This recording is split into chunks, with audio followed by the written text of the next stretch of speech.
여러분 안녕하십니까. 자동차 마케팅 시선의 이순환입니다. 오늘은 10월 6일 열렸던 벤츠의 사업 전략 설명의 내용 중 테슬라에 비해 뒤처진 벤츠의 전기차 및 소프트웨어 개발 전략을 분석하여 봅니다.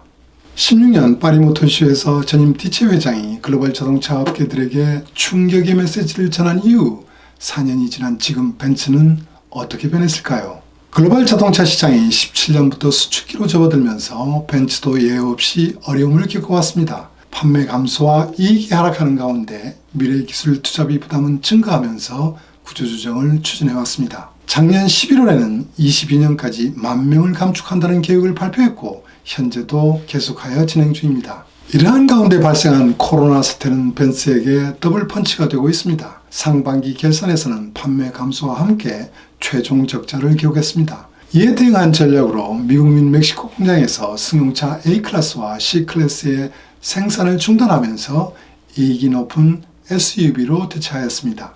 스마트를 생산하던 프랑스 공장은 매각이 결정되었고 헝가리 공장 확장 계획은 중단되었습니다. 브라질 남아공 공장은 매각 검토 중에 있습니다. 상품 전략에서도 판매가 부진한 B, C, E클래스의 쿠페와 컨버티블도 멀지 않아 단산될 것으로 보입니다. 이번 사업 전략 설명회는 이러한 상황을 걱정하는 주주들에게 앞으로 더 강한 구조조정과 전기차 개발을 강화하여 높은 이익률을 달성할 것이니 걱정하지 마세요 라는 메시지를 전한 것입니다. 이번에 발표된 구조조정 내용의 핵심은 2025년까지 고정비를 20%까지 줄여서 두 자릿수 성장을 이루겠다는 것입니다. 선택과 집중으로 투자 효율을 최대화하여 테슬라에 뒤처져 있는 전기차 개발을 강화하고 MB.OS의 소프트웨어를 2024년까지 개발하겠다는 것입니다. 소프트웨어 부분에서 폭스바겐과 토요타가 테슬라와 6년 차이가 나고 있다는 저희 영상에 대해 많은 구독자분들이 논쟁이 있었습니다만 벤츠는 6년 이상의 차이가 나고 있다고 보입니다. 고정비 20% 감축은 앞으로 3, 4만 명을 추가적으로 해고하겠다는 말이 됩니다. 선택과 집중의 투자 전략으로 자율주행차 개발을 위한 BMW와의 업무 제휴는 중단하였고 수소연료차 개발은 볼보 트럭과 같이 하는 것으로 결정하였습니다. 내연기관 엔진에 대한 투자는 19년을 정점으로 향후 대폭적으로 줄이고 모든 자원을 전기차에 투입한다는 계획입니다. 내연기관 엔진 종류 수를 30년까지 70% 줄인다는 계획입니다. 오랫동안 엔진 생산의 중추 역할을 해왔던 슈투트가르트 공장 등에서는 배터리와 전기모터로 생산이 전환되면서 대폭적인 인원 삭감이 시행됩니다. 현지 언론은 노조와 협의해서 20%에 해당하는 4,000명을 25년까지 줄인다고 보도하고 있습니다. 또한 판매 대수를 추구하던 확장 노선에서 벗어나 수익을 중시하는 쪽으로 방향을 틀었습니다.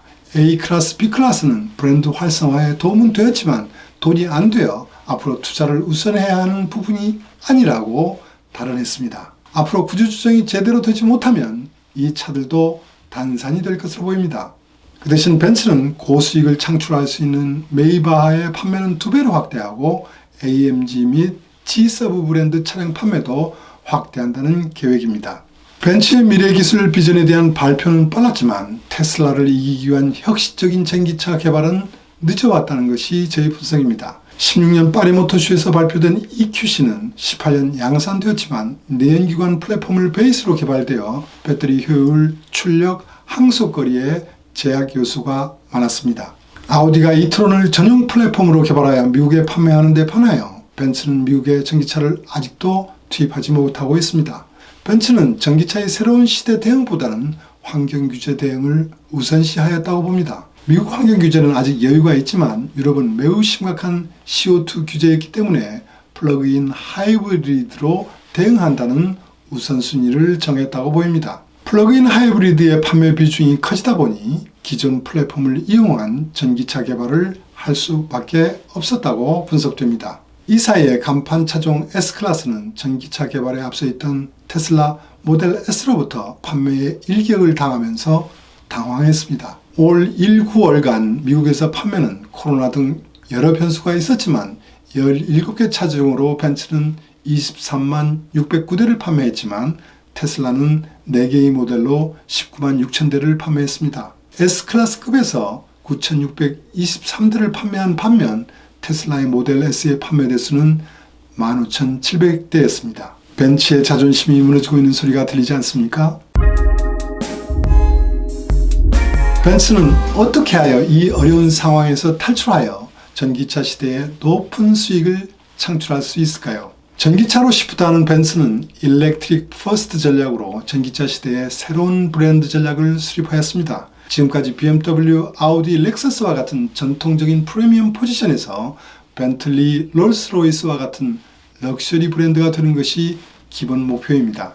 벤츠의 전기차 개발 전략은 크게 세 가지 필러에 중점하면서 개발하고 있습니다. 첫 번째는 프로덕트 포트폴리오와 두 개의 신 플랫폼 전략에 있습니다. 두 번째는 배터리와 이모터에서 철저한 효율을 추구하여 항속거리를 증대하는 데 있습니다. 마지막은 전기차를 구입하는 데 가장 걱정거리가 되고 있는 충전 문제를 좀 더 현명하게 해결하는 데 있습니다. 전기차에서 선행하고 있는 테슬라와 비교했을 때 벤츠의 전통은 디지털 경험 분야를 제어한 품질, 럭셔리함, 라이드와 핸들링, 세계 최고의 안전 이미지는 분명하게 중요한 전략적 어드밴티지가 될 것입니다. 벤츠는 앞으로도 여전히 플러그인 하이브리드를 중심으로 전기차의 포트폴리오를 강화할 것으로 보입니다. 벤츠는 자기들이 상품 계획은 매우 플렉시블하다고 하고 있습니다. 100%의 전기차가 목표이지만 외부 환경, 정부 규제, 그리고 고객들이 선호도에 따라 유연하게 전기차와 플러그인 차를 투입할 수 있다는 장점을 홍보하고 있습니다. 그래도 2030년 최소한 50% 이상의 전기차를 판매한다는 목표는 지킬 것으로 보입니다. 플러그인 하이브리드에 대한 벤츠의 생각은 아직도 많은 사람들이 전기차 구매를 주저하고 있는 부분을 고려하고 있고 20년, 21년에 유럽의 CO2 규제를 대응하는데 가장 적합한 대안으로 보고 있습니다. 벤츠 스스로도 플러그인 하이브리드의 성능은 경쟁사보다 우위에 있음을 자랑하고 있는 편입니다. 다음은 플랫폼 전략입니다. 지금까지 벤츠의 전기차는 기존 파워트레인 플랫폼으로 개발된 EQC가 있습니다.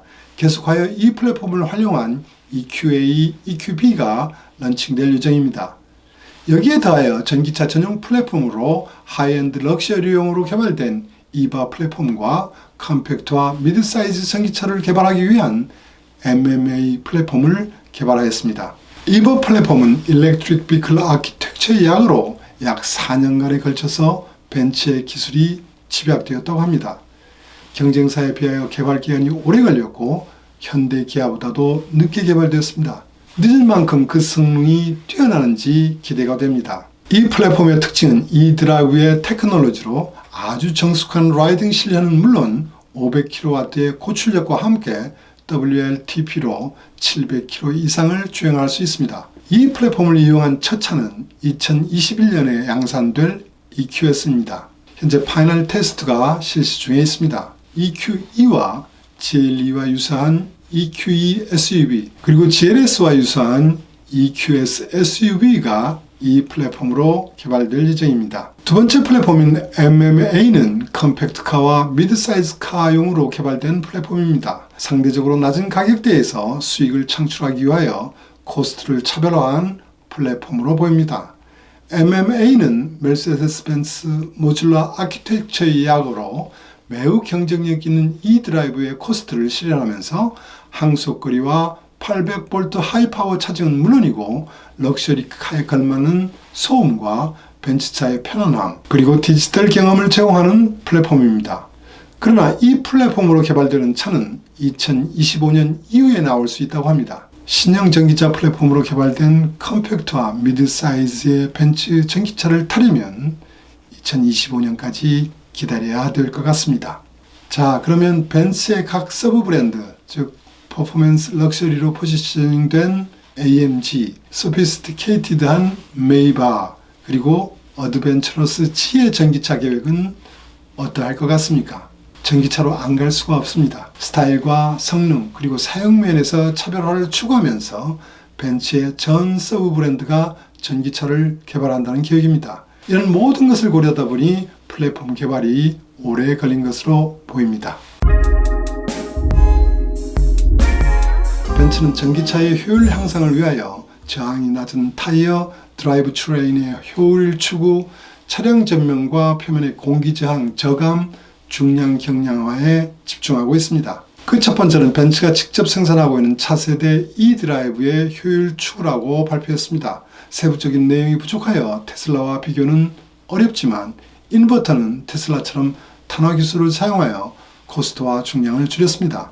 반면 감속기는 테슬라가 1단임에 반하여 벤츠는 2단으로 개발했습니다. 두 번째는 전기차에서 가장 많은 코스트를 차지하고 있는 배터리 효율 향상 부분입니다. 사내에 배터리 연구소를 두고 배터리 업체 CATL과 파라시스 그리고 미국의 배터리 소재 스타트업 신라와 전략적 파트너십을 강조하고 있습니다. 배터리 안정적 조달을 위하여 파라시스에 그리고 배터리 성능 향상을 위한 소재 혁신을 위하여 신라에 전략적 투자를 하고 있습니다. 배터리 성능 향상을 위하여 흑연 대신 실리콘을 이용한 양극재를 미국에 있는 신라와 개발하고 있고 리튬 메탈 양극재도 개발 중에 있습니다. 응급재는 니켈 리치를 사용하면서 코발트 양을 줄이고 있습니다. 엔트리차의 옵션으로 코스트가 대폭적으로 싼 LFP 응급재를 사용할 계획입니다. 중국에서 생산하는 테슬라의 모델 3 전략과 같은 방법으로 추진하고 있습니다. 물론 배터리 셀 수명과 파워를 개선하기 위한 전해질이 최적화와 전구체 전지를 개발하고 있다고 하지만 테슬라의 배터리 기술 혁신과 개발 스피드와 비교하면 아직 갈 길이 먼 것으로 보입니다. 벤츠의 배터리 기술에서 차별화는 결국 충전 용이성에서 찾고 있는 듯합니다. 세계 35만 개의 충전소를 앱이나 벤츠의 벤츠미 커넥티드 시스템을 통하여 쉽게 찾을 수 있다고 하는데 그 충전소에 가면 바로 충전을 할 수 있는지 없는지까지를 알려준다고 합니다. 벤츠의 기술 담당 부사장이 이 부분을 캘리포니아에 있는 테슬라도 못하는 부분이라고 강조하고 있을 정도이니 벤츠와 테슬라의 배터리 기술력 차이는 어느 정도 있는 것으로 보입니다. 충전 속도에서 벤츠 EQS는 15분에 250km를 주행할 수 있는 성능을 갖고 있습니다. EQC에서 30분 충전에 120km 주행 가능했음을 고려하면 큰 개선이라고 할 수 있습니다. CATL과 테슬라는 전고체 배터리보다는 지금의 리튬이온 전지의 기술을 혁신하고 대량 생산으로 배터리 가격을 낮추겠다는 전략을 취하고 있어 아마 벤츠도 이 길을 걷게 될 것으로 보입니다. 가장 중요한 배터리 코스트 저감 목표에 대해서는 2024년경에 킬로와트-아워당 100유로 이하가 된다고 합니다. 전기차의 수익성에 대해서는 글로벌 전 업체가 매우 어려운 상황입니다만 벤츠는 EQS를 통하여 양산시부터 이익을 낼 수 있다고 합니다. 벤츠 최고의 차에서 이익을 내지 못한다면 벤츠도 아니죠. 그러나 새로운 전기차 플랫폼으로 개발되는 전기차들의 공헌 이익은 아무래도 2025년 이후에야 기여할 것으로 전망하고 있습니다. 벤츠가 25년까지 구조조정을 강하게 해야 하는 이유가 여기에 있는 것입니다.